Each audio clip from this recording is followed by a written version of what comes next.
దాదాపు 2 వారాల పాటు ఎవరు పట్టించుకోకపోతే మా బోటాళ్ళ దగ్గరికి వస్తే మేము పోయి అంతా ఎంక్వైరీ చేసి వాళ్ళని పరామర్శించి హాస్పిటల్కి వెళ్ళి ఊళ్ళోకి వెళ్ళి అని కనుక్కుంటే ఆడ ఆ జనం అక్కడ రోడ్డు మీద చూసిన జనం చెప్పే తీరు చూస్తే సభ్య సమాజంలో ఉన్నామా లేకపోతే అడవులు వాసుల్లో కూడా ఉండని పరిస్థితి అయిన వాతావరణంలో ఉన్నాం అనేది అర్థం కాల మాకు.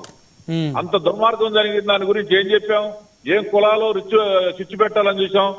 ఎమ్మెల్యేకి బాధ్యత ఎక్కడైనా అతని కాన్స్టిట్యున్సీలో ఎక్కడైనా ఏదైనా జరిగితే ఖచ్చితంగా పోయి ఎంక్వైరీ చేసి దాన్ని తప్పుని నిగ్గు చేసి ఎవరైతే ఉంటారో దోషులను శిక్షించే విధంగా చేయాల్సిన బాధ్యత ఆయనకుంటే 2 వారాల పాటు పోనందువల్ల పోయాం.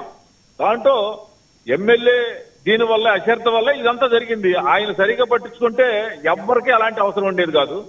కుల సంఘాలకి లేకపోతే అంటే కాపు కాబట్టి వెళ్తారు, కాపులు వెళ్తారు.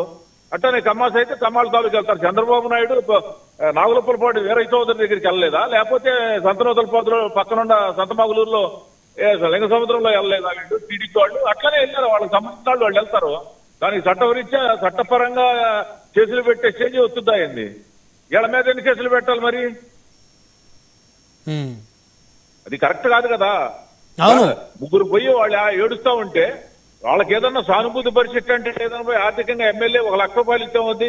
ఇవాళ నిన్న వెళ్ళి ఎడం బాలాజీ 2 లక్షలు ఇచ్చాడు. మా పెద్ద తాలూకా కుల పెద్దలు కానీ మా తరపుగా 10 లక్షలు ఇవ్వబోతున్నాం ఒక 4 రోజులు 5 రోజుల్లో కలెక్ట్ చేసి. అట్లాంటిది అతనికి ఎవరన్నా ఇట్లాంటివి జరిగినప్పుడు ఒక 5 ఎకరాల పొలం ఇవ్వటం కానీ లేకపోతే వాళ్ళకి దాదాపు ఒక 50 లక్షలు 1 కోటి రూపాయలు దానికి తగ్గట్టు ప్రభుత్వం నుంచి సహాయం చేయటం కానీ వాళ్ళు మరీ అంగవైకల్యం అయిపోయి నిర్జీవంగా పడి ఉన్నారు కాబట్టి వాళ్ళ జీవితం దేనికి పనికిరాదు కాబట్టి వాళ్ళకి ఏదైనా సాయం చేయాలనే ఆలోచన రావాలి. కానీ వాళ్ళని బెదిరిస్తే ఏం మీకుంటారు? కేసులు ఏమన్నా చేస్తాయండి? ఏం దుర్మార్గం చేసి ఎవరిని ఏమన్నా పొడిచి వచ్చారా? ఏళ్ళలాగా ఎవరినైనా చంపి వచ్చారా? చంపిన వాళ్ళకి సపోర్ట్ చేయటువంటి ఇట్టాలను ఖచ్చితంగా కేసులో బుక్ చేయాలి. ఈ దీనిలో సభ్యమైన న్యాయం జరగకపోతే ప్రభుత్వం పట్టించుకొని ఎమ్మెల్యే సీఎం గారి దృష్టికి తీసుకెళ్లి ఈ కుటుంబానికి న్యాయం జరిగి ఆ రాక్షసుడిని ఉరి తీసే సెక్షన్లు పెట్టి కరెక్ట్ చేయకపోతే ఖచ్చితంగా దీన్ని ఒక 4 రోజులు చూస్తాం. ప్రతి జిల్లా నుంచి కాపు పెద్దలందరూ కూడా ఒకసాట సమావేశం అవ్వాలని మొత్తం నాకు చెప్పారు. ఆ సమావేశం ఏర్పాటు చేసి సెలో కందుకూరు అనేది ప్రోగ్రాం మటుకి పెట్టి దాని ద్వారా ఏందనేది కూడా తర్వాత తెలుస్తాం. ఓకే, సో బాధితుడి న్యాయం జరిగే వరకు మీరైతే ఎక్కడ వెనకడుగు వేయరంటారు? పొరపాటును కూడా వెనక తగ్గేది లేదు. ఒకవేళ కేసులు పెడతామంటే కేసుల మా చిన్నప్పటి నుంచి ఇప్పుడు ఉండే మాట్లాడిన వాళ్ళు అందరిలో కానీ ఎవరు చాలా కేసులు చూశారు. ఇట్లాంటి వాళ్ళని బెదిరించే వాళ్ళని ఇంకా 100ల సంఖ్యలో చూసుంటాం. ఓకే, సో మీ ప్రధాన వాళ్ళకి న్యాయం జరగాలని పోరాటం చేస్తున్నాం. లేకపోతే వీళ్ళ ఇళ్ల మీదకి పోయాను కొట్టేమైంది వీళ్ళేదో చించుకోవడానికి.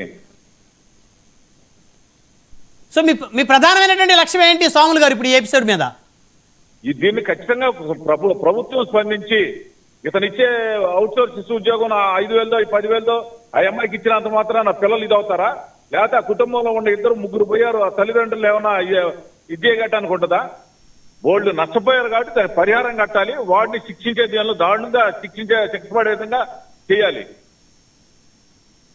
ఈ రోజు కూడా నేను ఎమ్మెల్యే పోయిన తర్వాత కూడా దానికి ఇంతవరకే స్పందన లేదు. అవును, నిన్న ఎమ్మెల్యే గారు ముఖ్యమంత్రి గారి దృష్టికి తీసుకెళ్తానని చెప్పారు. అవును, చూస్తాం. అది ముఖ్యమంత్రి గారి దృష్టికి తీసుకెళ్లి ఏం చేస్తారనేది కూడా చూస్తాం. తర్వాత అందరితోటి సమావేశం చేసి అందరూ నిర్ణయం తీసుకొని ఒకే మాట మీద అన్ని సంఘాలు అన్ని రకాల వాళ్ళు వచ్చి ఒకసారి కూర్చొని ఏది నిర్ణయం తీసుకుంటే దాంట్లో వెనక్కి తగ్గే ప్రసక్తి లేదు. అయితే ఇక్కడ వాళ్ళు ప్రధానంగా ఇక్కడ అధికార పార్టీ నుంచి ఏమంటున్నారంటే దీన్ని కులం యాంగిల్లో చూడొద్దు అని చెప్పేసి అంటున్నారు స్వాములు గారు. ఎందుకు చూడండి, ఆడు మాట్లాడిందే సభ్యురాడు మాట్లాడిందనే కులాన్ని గురించే కదా. మీరు బల్జాళ్ళు మేమేమన్నా కమ్మాళ్ళం, మాకు కింద ఎమ్మెల్యే ఉన్నాడు పైన ఏమన్నా సీఎం ఉన్నాడనే కదా. పోలీస్ స్టేషన్ లో అతను 7 రోజులు తిరిగాడు. లక్ష్మీనాయుడు నాకు ప్రాణహాని ఉంది, నాకు ఆ ఎస్ఐ దగ్గర గుడ్లూరు ఎస్ఐ దగ్గర ఆ ఎస్ఐ గారిని పట్టించుకొని ఇచ్చేస్తే వాడు వచ్చేవాడు కాదు కదా. తప్పులన్నీ కూడా వాళ్ళే కదా, అన్ని వాళ్ళ ప్రభుత్వం అనే ఆలోచనతోటే కదా ఇదంతా కూడా సాధ్యత్వం జరిగి వాళ్ళని తప్పడం జరిగింది వాడు. ఓకే ఓకే స్వాములు గారు, సో మొత్తానికి బాధిత కుటుంబాల వైపు ఎలాంటి ఇబ్బంది వచ్చినా నిలబడతామంటారు. సిద్ధం. ఓకే ఓకే, ధన్యవాదాలు స్వాములు గారు ఫోన్లో అందుబాటులోకి వచ్చేందుకు.